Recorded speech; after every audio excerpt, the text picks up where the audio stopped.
안녕하세요. 경기도에서 8살 된 아들을 키우고 있는 여자입니다. 아들이 점점 커갈수록 아빠의 빈자리가 어쩔 수 없이 느껴지는 요즘인데요. 하지만 빈자리가 느껴진다고 해서 이혼을 후회한다거나 아들을 아빠와 만나게 해주고 싶다거나 하는 마음은 전혀 들지 않네요. 저에겐 미운 남편이라도 아들에겐 하나뿐인 아빠인데 어떻게 그리도 매정한가 하고 생각하시는 분들이 분명히 있으실 거라 생각하는데요. 그런 생각은 사연을 들어보시면 완전히 바뀔 거라 믿어 의심치 않습니다. 그러면 이게 정말 현실인가 싶어 몇 번이나 확인했던 제 얘기 한번 들어보실래요? 남편과 저는 결혼한 지 7년이 된 부부였어요. 신혼 때는 서로 다른 점을 이해하지 못해 싸우기도 했고, 다행히 그 시기를 무사히 넘기고 나서는 예쁜 아들을 출산하기도 했죠. 어느새 그 사랑스럽던 아들은 장난기 가득한 5살이 되었고, 저와 남편은 둘째를 준비하고 있었어요. 둘째를 가지기엔 다소 늦은 나이인 듯 했지만 평소 남편이 딸을 꼭 갖고 싶다고 입버릇처럼 말했거든요. 저 역시 외로워 보이는 아들에게 동생을 만들어주고 싶었고요. 남편이 딸을 원한다고 해서 아들을 홀대한다거나 아들에게 무심한 건 아니었어요. 오히려 저보다 더 아들과 잘 놀아줬고 퇴근길엔 꼭 아들을 위해 선물 하나는 사오는 다정한 아빠였죠. 정 줄 게 없으면 과자 한 봉지라도 사왔으니 말이에요. 이렇듯 남편은 아들을 매우 아꼈고 저와 대화도 많이 하는 사람이었습니다. 서로의 뜻을 충분히 존중했기에 가족 계획도 기분 상하는 일 없이 세웠어요. 한쪽이 강요하면 자칫 분란이 일어날 수 있는데 그러지 않아 다행이었죠. 저희뿐만 아니라 양가 어른들도 마찬가지였어요. 시댁에선 그 흔한 시집살이 한번 시키는 일이 없었고 친정에서도 저희 뜻을 존중해 주셨습니다. 그런데 모든 것이 완벽해 보이는 저희에게 한 가지 문제가 있다면 어느 순간부터 아들이 자주 아프다는 것이었어요. 단순한 감기나 장염이긴 했지만 그 증상은 절대 단순하지 않았죠. 매번 열이 높게 오르고 떨어지지 않아 입원을 하곤 했으니까요. 물론 집에서 끼고 키우던 영유아기와는 달리 어린이집이나 유치원 생활을 시작하면 각종 질병을 달고 산다는 건 저도 잘 압니다. 하지만 그렇다고 해도 모든 아이가 감기에 걸릴 때마다 입원을 하는 건 아니잖아요. 저희 아들은 감기가 시작된다 싶으면 무조건 고열을 동반하고 가끔은 폐렴으로 진행되기까지 했어요. 열은 잘 떨어지지도 않아 입원을 해야 했고요. 여보, 민이 또 열나. 39도가 넘었어. 또? 감기 기운 없었잖아. 감기 기운은 분명 없었는데 나도 잘 모르겠어. 아무래도 또 입원해야 할 것 같으니까 내가 가방 챙길게. 당신은? 알고 있어. 난 민이 울지 않도록 잘 보고 있을게. 울면 열이 더 오르니까. 굳이 말하지 않아도 각자 역할을 딱 분담할 정도로 그런 상황에 익숙해졌고, 아들이 아픈 상황에 익숙해지면 익숙해질수록 걱정은 늘어만 갔어요. 어른이 아파도 걱정인데 아이가 그렇게 자주 아프니 너무나도 걱정스러웠죠. 그나마 다행스러운 건 그 당시 제가 일을 쉬고 있었다는 것이었어요. 맞벌이를 했다면 병간호 때문에 한 명은 회사에 아쉬운 소리를 해야 했을 텐데 그것 때문에 싸우느라 스트레스가 만만치 않았을 테니까요. 다행스럽게도 저희는 그런 감정 낭비를 할 필요가 없었어요. 제가 아이와 함께 병원에 가면 자연스럽게 남편이 필요한 물품을 가져다 주곤 했죠. 그날도 마찬가지였어요. 오랜만에 친구들과 약속이 있어 주말에 외출을 하고 돌아오니 아침까지만 해도 멀쩡하던 아들이 기침을 하고 콧물을 흘리고 있더라고요. 불안한 마음에 체온을 재보니 꽤 높게 측정되었고 가지고 있던 비상약을 먹여봤지만 역시나 소용이 없어서 결국 병원으로 갔습니다. 그렇게 새벽녘에 아들은 응급실을 거쳐 입원까지 하게 되었어요. 멀쩡하던 아들이 갑자기 아무 이유도 없이 열감기에 걸린 것이 이상하긴 했지만 그때까지만 해도 대수롭지 않게 생각하고 있었어요. 앞서 말씀드렸다시피 아이가 유치원 생활을 하다 보면 아픈 일은 비일비재했거든요. 그런데 아들이 갑자기 이런 말을 하더라고요. 아빠랑 차가운 물로 씻었어. 나는 차갑다고 계속 소리쳤는데 아빠가 계속 찬물만 틀었어. 참 이상하더라고요.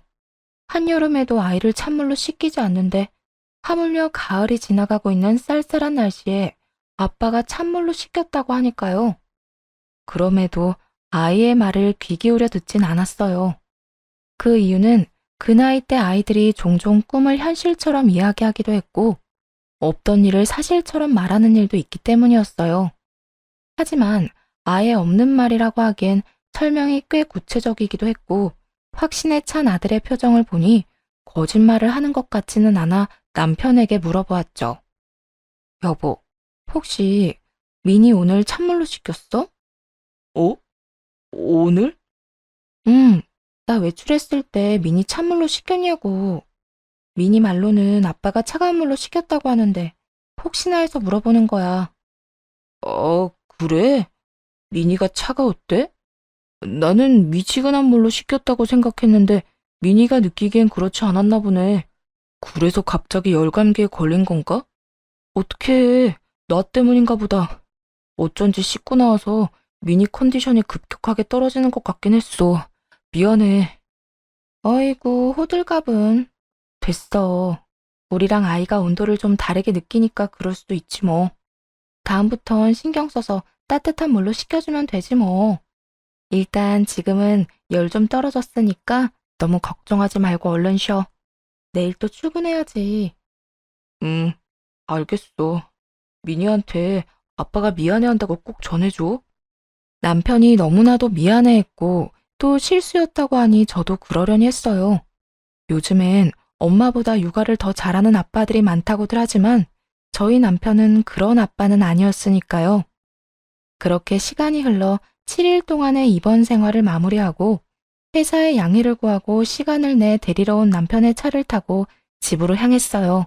집에 도착하니 정성 들여 밥상을 차려놓은 것은 물론이고 대청소를 비롯해 이불 빨래까지 싹 해놓았더라고요. 어머나, 이불 빨래까지 다 한 거야? 이 음식들은 또 뭐야? 당신이 다 했어? 언제 이런 걸 다 한 거야? 언제 하긴 어젯밤에 다 해놓고 잤지. 청소랑 빨래는 틈틈이 해뒀고 아무래도 미니가 면역력이 떨어진 상태니까 집이 청결해야 할 것 같아서 말이야. 어머나, 정말 고마워. 다른 집 남편들은 집을 엉망으로 만들 줄만 알지 치울 줄은 모른다고 하던데. 우리 남편은 뭐든 이렇게나 잘하네. 회사 그만두고 전업주부의 길을 걸어도 손색이 없겠어. 별 말씀을. 당신은 아픈 미니 돌보느라 제대로 먹지도 못하고 잠도 못 자는데 나 혼자만 편하게 지내는 게 너무 미안하더라고. 그래서 내가 할 수 있는 선에서 집안일 다 해놨어. 일단 난 회사에 다시 가야 하니까 민이랑 밥 먹고 푹 쉬어. 저와 아들을 무사히 집에다 데려다주고 회사로 돌아가는 남편을 보며 정말 이런 남편은 또 없겠다고 생각했어요. 시간이 지나고 보니 이런 남편이 없긴 없더군요. 그걸 너무 늦게서야 깨달은 것이 큰 한으로 남기는 하지만요. 하여튼 한바탕 소동이 지나가고 난 후 가정엔 다시 평화가 찾아왔어요. 그런데 그 평화는 그리 오래가지 않았죠. 아들이 한 달도 채 되지 않아 장염에 걸려 또 입원을 하게 되었거든요.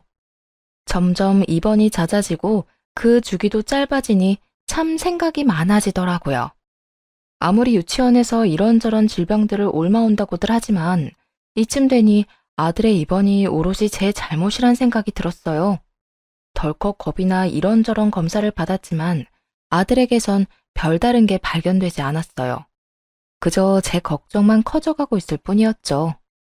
혹시나 하는 마음에 아들에게 유치원에서 뭘 먹었는지 물어보니 식단표에 기재된 음식들과 같은 것들만 말하더라고요.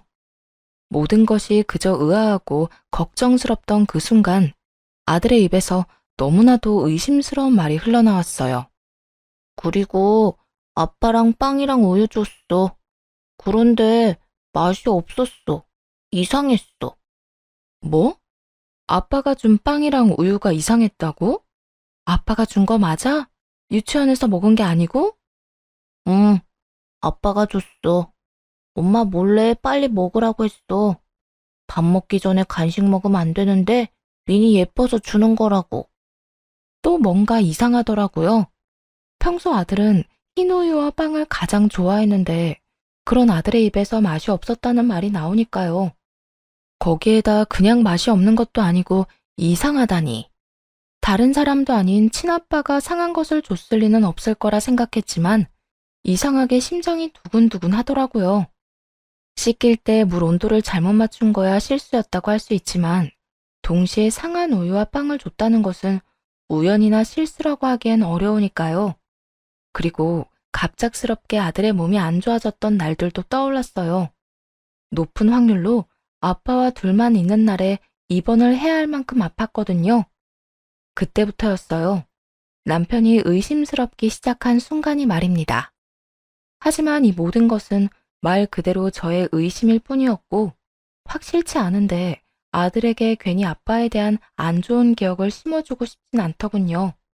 그래서 일단 그 순간에는 최선을 다해 말을 돌린 후 아들의 기분을 맞춰주며 병간호에만 신경을 집중했어요. 그리고 아들의 퇴원날이 되었어요.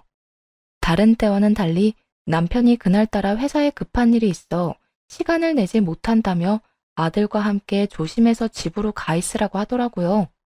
그래서 아들을 데리고 집으로 향하는데 엘리베이터에서 평소 인사를 하고 지내던 같은 동 아주머니를 만나게 되었어요. 어머, 어디 다녀오나 봐요? 아, 네. 애가 아파서 입원했다가 오늘 퇴원했어요. 어머나, 애도 엄마도 고생 많이 했겠네. 그나저나 아들이 몸에 열이 많은가 봐요. 네? 저희 아들요? 네. 저번에 보니까 아빠랑 아들이랑 둘이 산책하러 가던데 날씨가 쌀쌀한데 아들은 민소매티에 팬티만 입혀 나왔더라고. 내가 깜짝 놀라서 왜 애는 옷 입히다 말고 데리고 나왔냐고 하니까 애 아빠가 아들이 열이 많아서 옷을 잘 안 입으려고 한다던데? 네? 그때가 언제였는데요? 저번이라고 하면 여름이 끝나갈 때쯤이었을까요? 아니, 그때 정도만 됐어도 내가 그런 간섭은 하지 않지. 아마 한 달도 안 됐을 거야. 본인은 외투까지 걸쳤는데 애는 그리 얇게 입혔으니 좀 이상해서 물어본 거였어. 아, 남편은 외투도 걸치고 있었어요? 그래, 그때는 그런가 하고 넘겼는데 아무리 그래도 아이 엄마 만나면 이야기해줘야겠다 싶었어. 날씨가 쌀쌀한데 그 차림은 좀 아니지 않나 싶어서. 왜, 아빠들은 애가 원하면 뭐든 그냥 해주니까 그렇게 입힐 수도 있지만 이런 날씨에 애가 감기라도 걸리면 엄마가 얼마나 고생해? 아, 그렇긴 하죠. 애 아빠한테 애가 원해도 얇게 입히면 안 된다고 말해줘야겠네요. 감사해요. 역시나 이상하더라고요. 보통 남자아이들이 이리저리 뛰어다니느라 늘 땀을 흘리고 몸에서 열이나 더워한다는 건 저도 잘 압니다. 하지만 아들은 열이 많기는커녕 아기 때부터 추위를 많이 탔어요. 그래서 여름에도 옷을 두껍게 입는 것을 좋아하는 조금 특이한 아이였어요. 일단 대충 대답을 얼버무리며 집으로 돌아왔습니다. 그리고 그간 입원해 있느라 제대로 씻지 못한 아들과 간단히 샤워를 할 때였어요.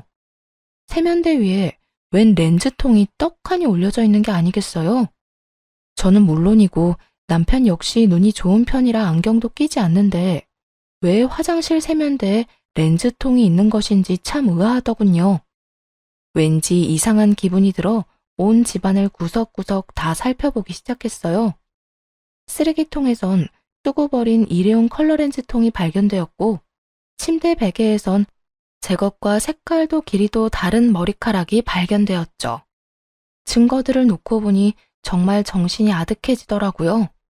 그냥 남편이 바람을 피우고 있다는 것만으로도 충격이 큰데 그 외도를 위해 아들이 이용되었을 거라는 생각이 들어 더욱 충격이 크더라고요. 한참을 그렇게 멍하니 있다가 좀 더 상황을 알아내야겠다고 생각했어요. 그래서 일단은 남편에게 그 어떤 추궁도 하지 않기로 했죠. 확실한 증거가 나오기 전까진 그저 남편을 지켜보기로 하면서요. 단, 혹시 모르니 남편과 아들이 단둘만 있게 하는 일은 없도록 했어요. 그 후로 티를 내지 않고 남편을 의심스러운 눈초리로 살펴봤지만 남편은 평소와 다름이 없더라고요. 오늘은 좀 늦었네? 요즘 회사 비상이야. 중요한 계약 앞두고 전 직원이 야근 중이라니까. 그래? 힘들었겠네. 그런데 손에 그건 뭐야? 뭐긴 뭐야. 당신 어제 드라마 보다가 매운 닭발 먹고 싶다고 했었잖아. 그래서 사왔지.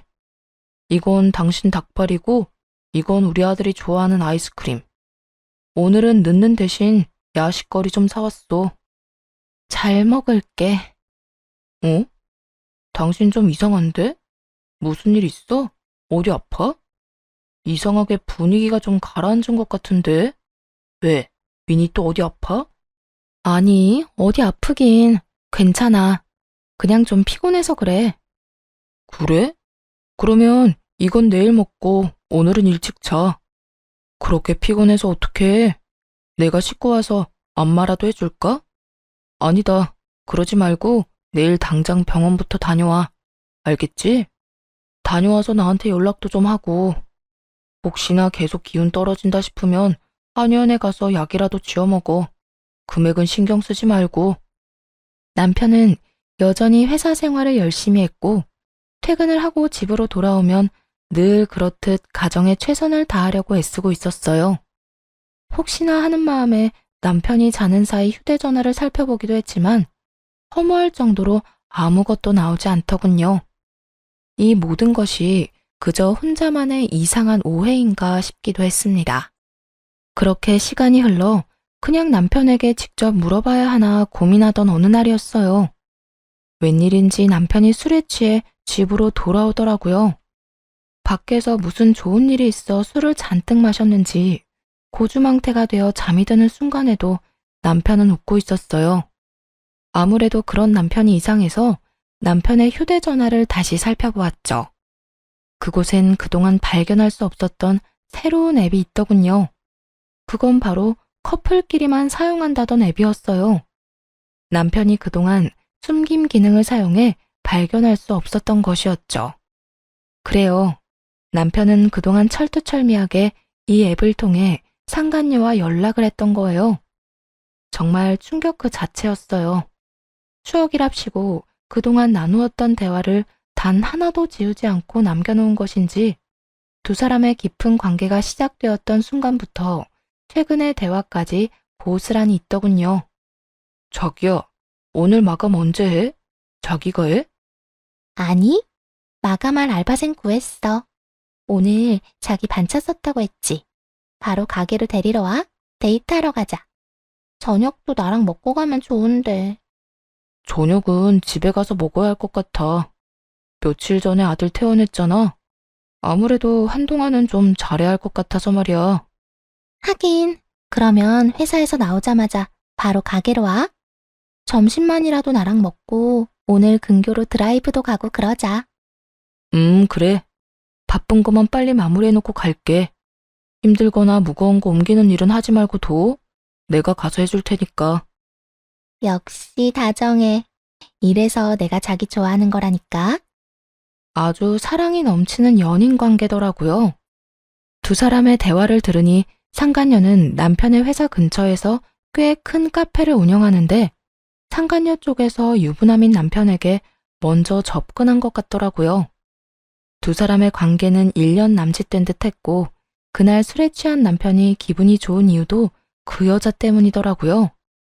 자기야, 나 오늘 산부인과 다녀왔는데 우리 아기 나 닮은 예쁜 딸이래. 뭐? 그게 정말이야? 이게 무슨 일이래? 나는 딸바보 아빠가 될 팔자가 아니라고 생각했는데 자기 덕분에 내가 딸 가진 아빠가 다 되네? 여보세요. 예비 딸바보 아버님. 그래서 이혼은 정말 언제 할 거예요? 설마 우리 귀한 딸 아빠 없는 자식으로 키울 생각은 아니지? 그럴 리가. 기다려봐. 조만간 무슨 수를 써서라도 이혼할 테니까. 이혼 얘기를 꺼내면 그 여자가 반박은 좀 하겠지만 아들에 대한 모든 권한 포기하겠다고 하면 이혼해 줄 거야. 그래? 어쨌든 큰 소리 안 나게 자기가 알아서 잘 이혼해봐. 위자료는 될 수 있으면 안 주는 방향으로 말이야. 그럼 걱정하지 말고 좀 쉬고 계세요. 내가 오늘 일찍 끝내고 가게로 갈 테니까. 네. 상간녀는 임신 중으로 남편이 그렇게나 바라던 딸을 가졌다고 하더군요. 그래서 남편 놈은 기분이 좋아 술에 잔뜩 취해 집으로 들어온 것이었고요. 여기까지만 해도 충격이 큰데 더 큰 충격적인 대화가 고스란히 남아있더군요. 그건 바로 남편이 아들을 일부러 아프게 했다는 것이었어요. 저의 예상대로 남편은 제가 자리를 비울 때면 술을 쓰곤 했어요. 아들이 감기에 걸리거나 배탈이 나도록 말이에요.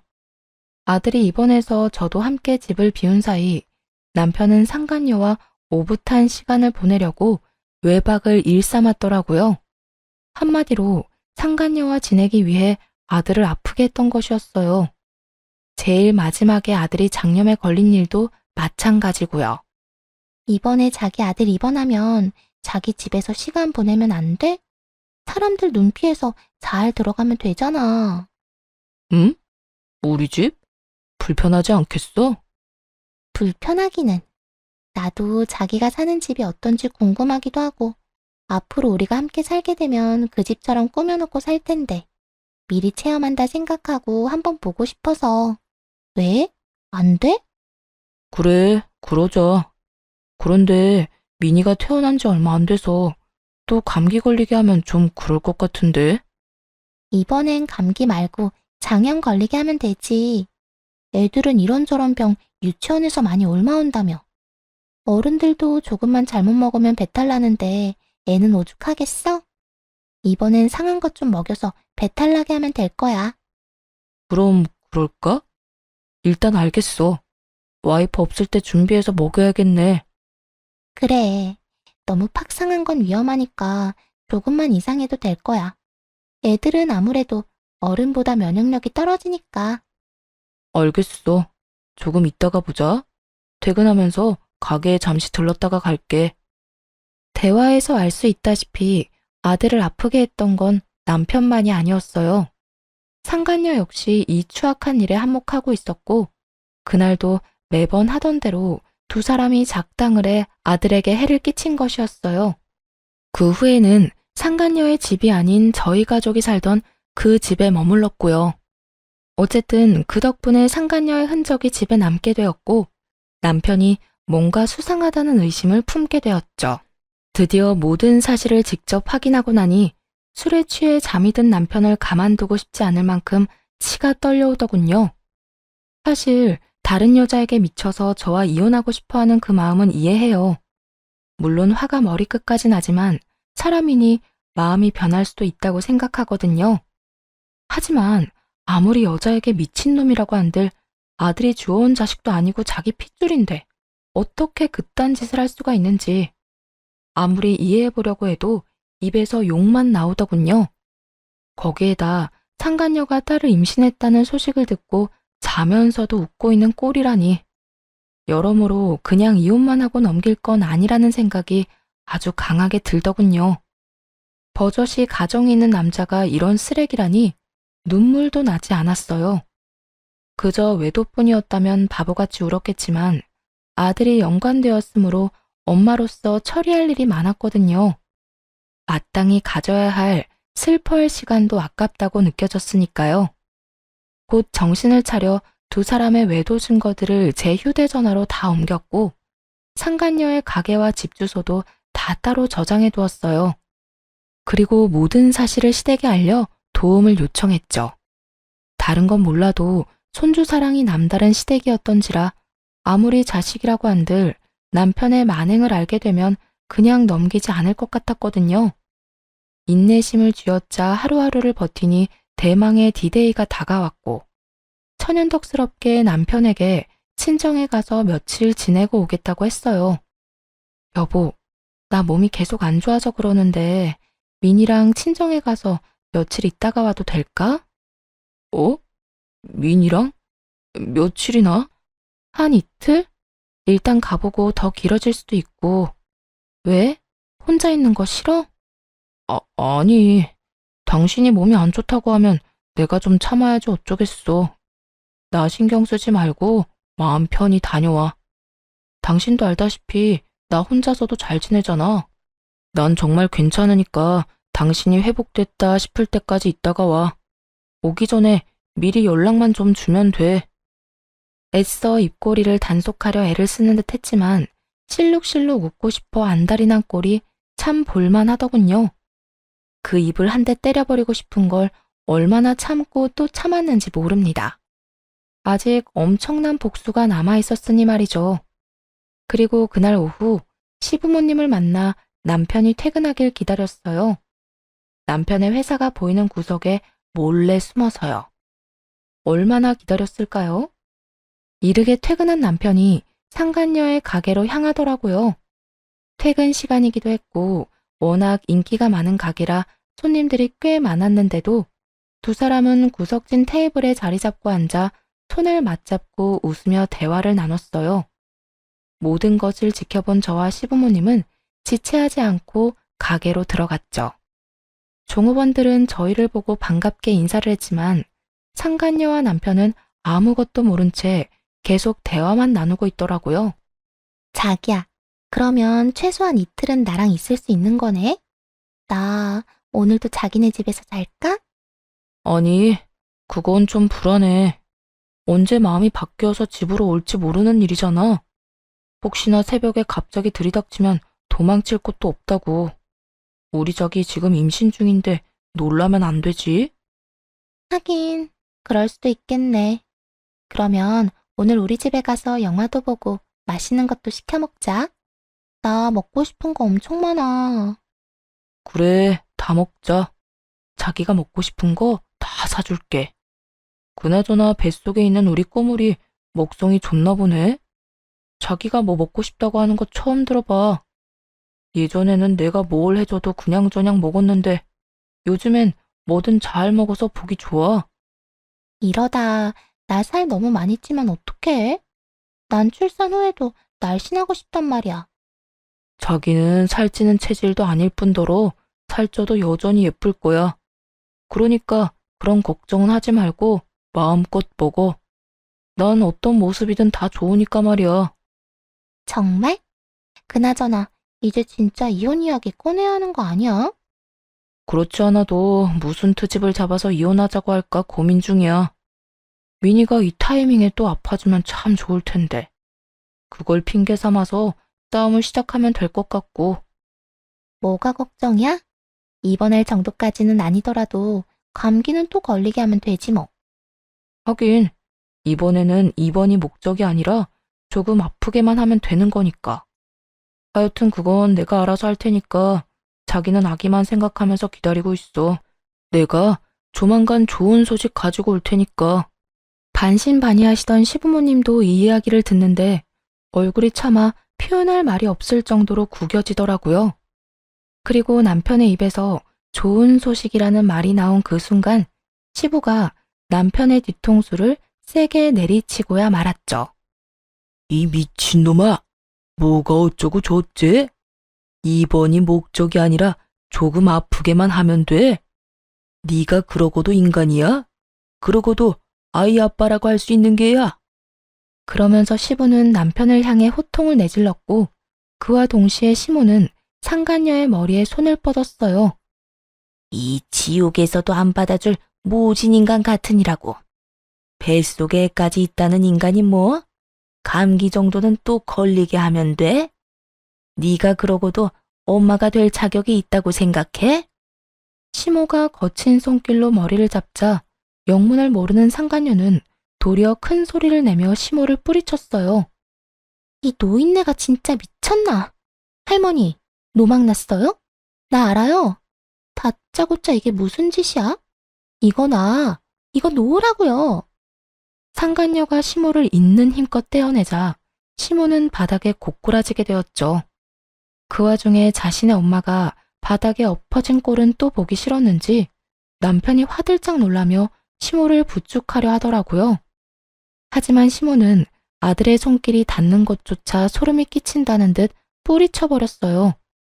순식간에 가게 안은 난장판이 되었고 머리를 쓸어올리며 한숨을 쉬어대던 남편은 시부를 향해 묻기 시작했어요. 도대체 어떻게 상간녀의 가게까지 찾아왔는지 말이에요.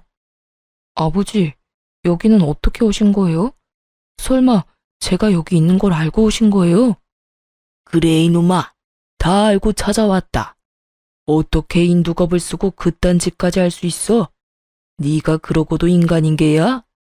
여기까지 오신 거 보니 다 아시는 것 같아 말씀드릴게요. 네, 그래요. 저 이 여자랑 만나고 있어요. 만난 지는 1년 정도 됐고 집사람이랑 헤어지고 이 사람이랑 결혼하고 싶어요. 바람이나 비운 주제에 태도가 아주 당당하구나. 막말로 제가 죽을 죄를 지은 것도 아니고 사랑이 죄는 아니잖아요. 조광지 저 중요하죠. 그런데 사랑하지도 않는 사람이랑 어떻게 평생을 살겠어요. 그러니까 아버지가 같은 남자로서 저 좀 이해해 주세요.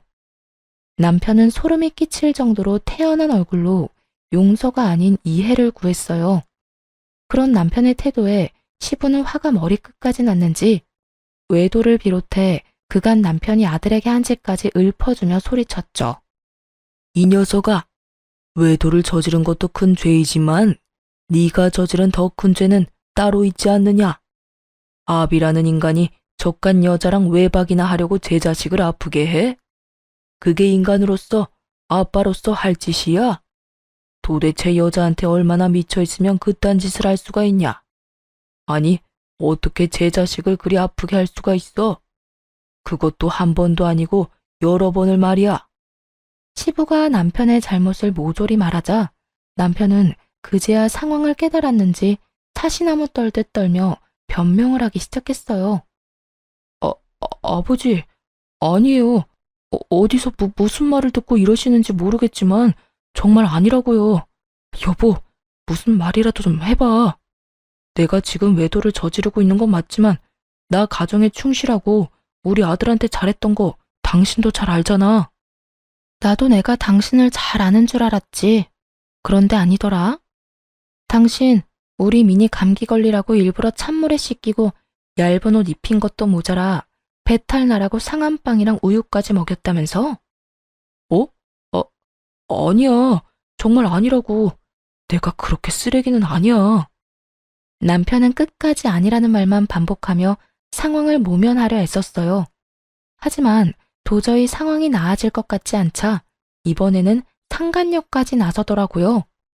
저기, 오해가 있으신 것 같은데 일단 앉아서 이야기를 좀 나누시죠? 가게 안에 지금 다른 손님들이 계시기도 하고 다들 너무 흥분하셔서 대화가 안 되고 있잖아요. 우리 자리에 앉고 나서 차분히 이야기해요. 상간녀가 애써 분위기를 진정시켜보려 했지만 소용없는 짓이었죠. 그 말도 안 되는 차분함에 더 큰 분노를 느낀 시모가 소리를 질렀으니까요. 뭐? 흥분? 지금 흥분 안 하게 생겼어? 장가 가서 잘 살고 있는 남의 아들 꼬셔서 불륜이나 저지르는 주제에 뱃속에 애를 가졌다고? 이혼을 빨리 하라고? 그렇게 급했어? 네 자식만 아비 있는 자식으로 키우고 싶었던 것이야? 그렇게 자식한테 아비를 만들어주고 싶었으면 이딴 불순한 만남 자체를 가지지 말았어야지. 어디서 감히 남의 귀한 손자를 아프게 해? 시모까지 나서서 세세하게 잘못을 짚어내니 남편은 더는 변명해봤자 소용없는 짓이란 걸 깨달은 듯 했어요. 그래서 외도 말고 나머지는 절대 아니라고 하던 남편이 무릎을 꿇고 빌기 시작했죠. 아버지, 어머니, 그리고 여보, 정말 미안해. 내가 잘못했어. 난 그냥 이 여자를 너무 사랑해서 그랬어. 너무 사랑하니까 매 순간 함께하고 싶어서 그랬던 것뿐이라고. 참 기가 막히더라고요. 방금 전까지만 해도 사랑이 죄는 아니라는 말을 해대더니 지금은 사랑하는 여자와 그저 함께 있고 싶어 그딴 짓거리를 했다고 하니까요.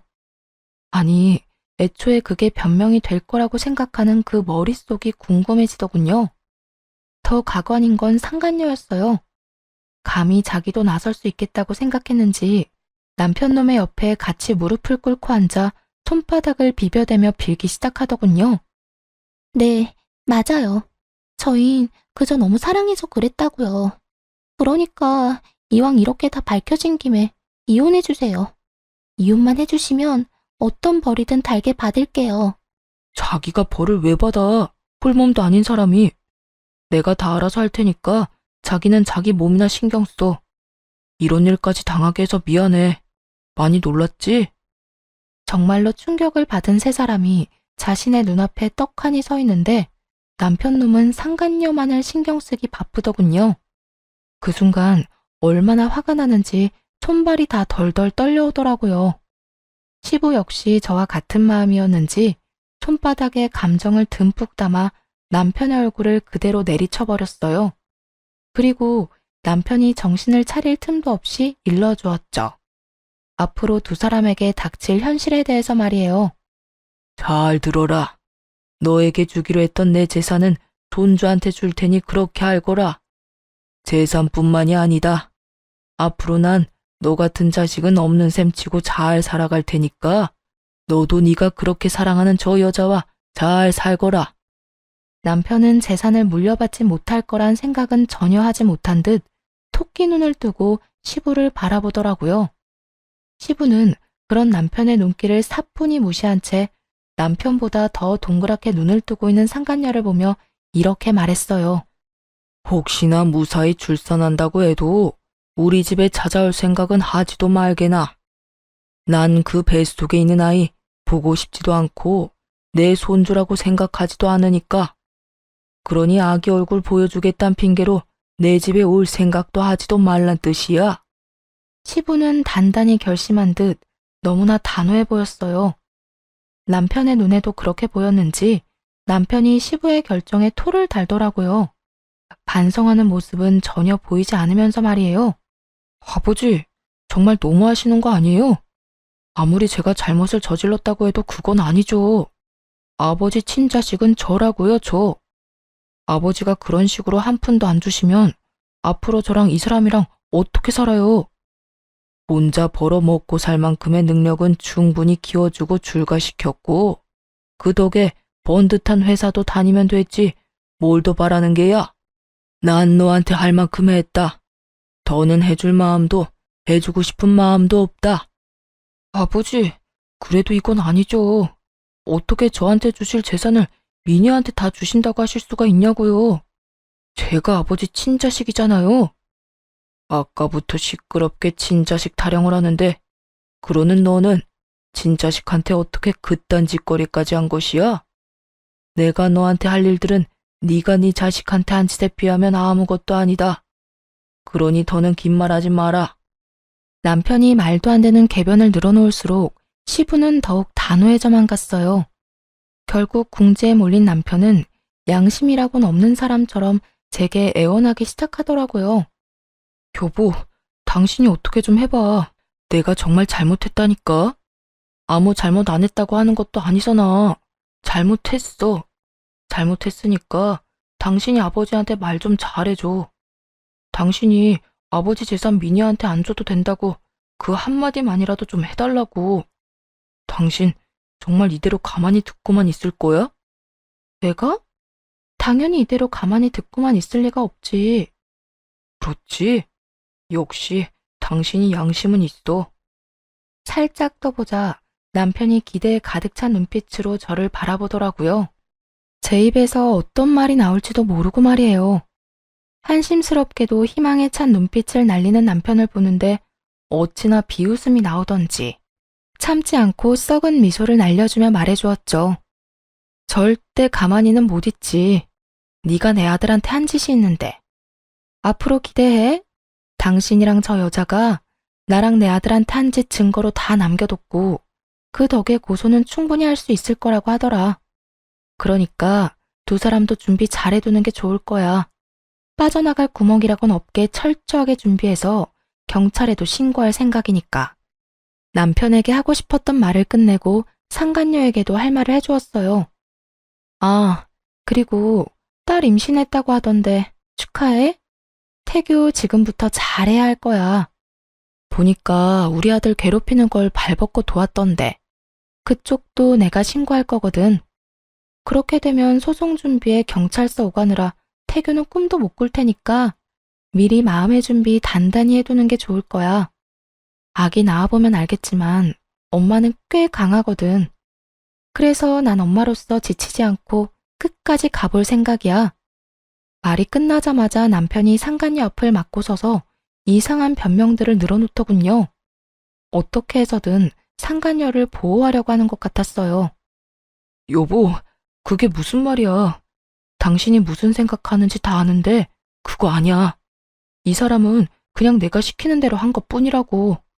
그러니까 나만 괴롭혀. 나한테만 그러라고. 당신도 임신해봤으니까 알 거 아니야. 지금 이 시기가 얼마나 중요한지. 그렇지 않아도 홀몸도 아닌 사람에게 이럴 필요까진 없잖아. 이럴 필요까지 있는지 없는지는 내가 결정해. 당신이 무슨 권리로 나한테 이래라 저래라야? 그리고 아직까지 내 말을 제대로 못 알아듣는 것 같아서 다시 한번 말하는데 나한테 모든 증거가 다 있다니까?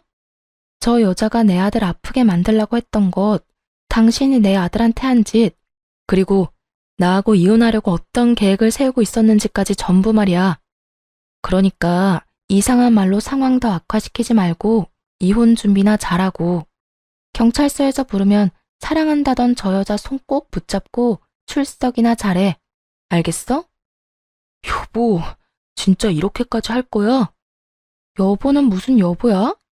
내가 이렇게까지만 하는 걸 감사하게 여겨. 지금 내 심정 같아서는 정말 가만두고 싶지 않은데 가까스로 참고 있으니까. 남편이 그제야 저를 붙잡고 애원하기 시작했지만 그 손길이 닿는 것도 싫어 자리를 벗어나 집으로 돌아왔어요. 그 후에도 시부모님은 늦게까지 돌아오지 않으셨는데 알고 보니 상간녀를 닥달해 상간녀의 부모님까지 만나고 오셨다고 하더라고요.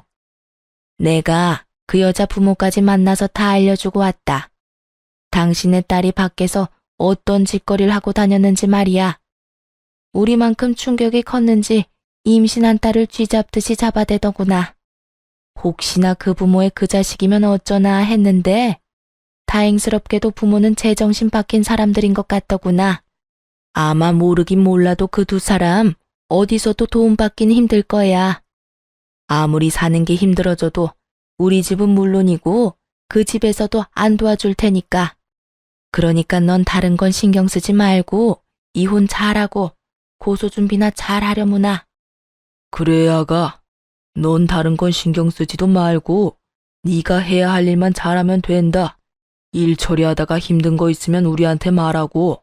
그리고 재산은 아까 말했다시피 미니한테 물려줄 예정이니 그 돈으로 우리 손자 잘 키우고 너만 건강하게 잘 살면 돼.